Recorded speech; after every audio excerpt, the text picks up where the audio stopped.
Are you thinking about buying land in East Tennessee or maybe just a building lot in a lake subdivision? We're going to talk about some things you need to consider when purchasing land. The first is zoning regulations.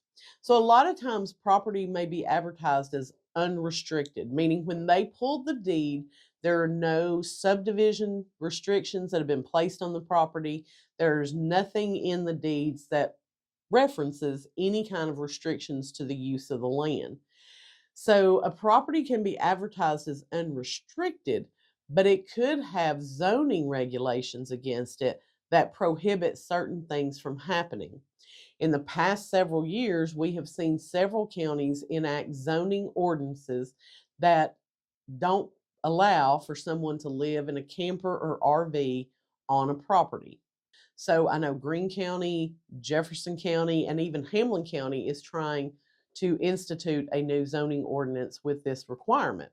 So you need to make sure that even though a property is labeled unrestricted, that you check the zoning regulations for the county that it's in, and you don't end up buying a piece of property for a purpose that you're not going to be able to use it for.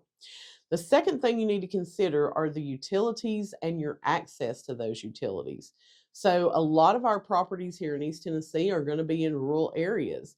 And unless you're actually inside the city limits of some places, you're not going to have access to things like public water and public sewer. So, what does that mean? That means you're going to have to drill a well and you're going to have to install a septic.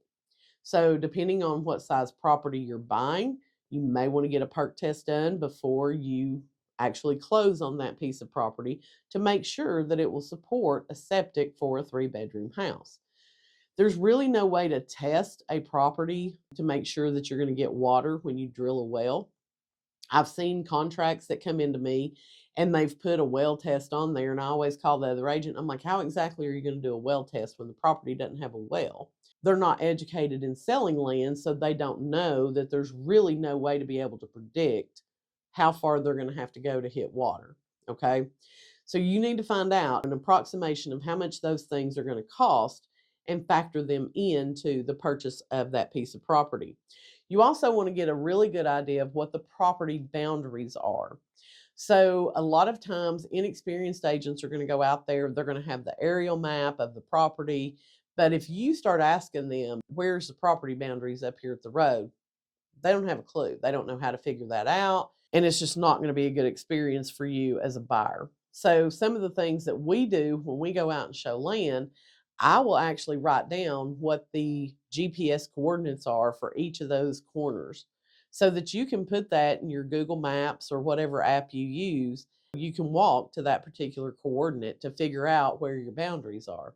We also use apps like Onyx Hunt, which allow us to pull up where we're at based on our GPS location, and it will show us the property boundaries. It'll put a little blue dot on the screen, which represents your presence there, and then you can walk the boundaries of the property and follow that little blue dot around. Having an experienced agent is going to help you know a little bit more about the property than what you normally would if you went out by yourself or with an agent who wasn't experienced in selling land. So, another thing you need to think about is your road access. Tennessee says that you have to have at least 50 feet of public road frontage. So if you're buying a piece of property and you don't have that 50 feet, you may not be able to get some of these trucks onto your property that you're going to need to have in order to construct a home. Make sure you have some kind of access to a public road. The other thing I would tell you to check is going to be your building permits and codes. Again, a lot of times you're not going to have any kind of restrictions in the deed, but you need to check with the zoning of that county and find out what's allowed, what's not allowed, what kind of easements do you have on either side of the house. Just make sure that you're in compliance so that you don't run into issues down the road. The last thing I'm going to tell you to check on is going to be the topography and the drainage of that property.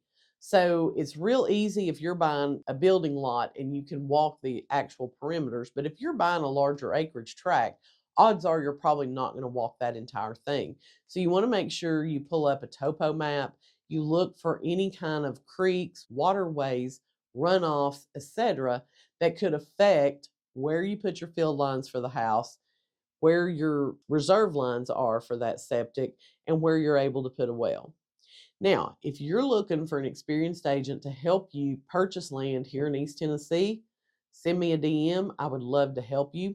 If you would like my guide to buying land in East Tennessee, just comment the word land below and we'll get that sent over to you.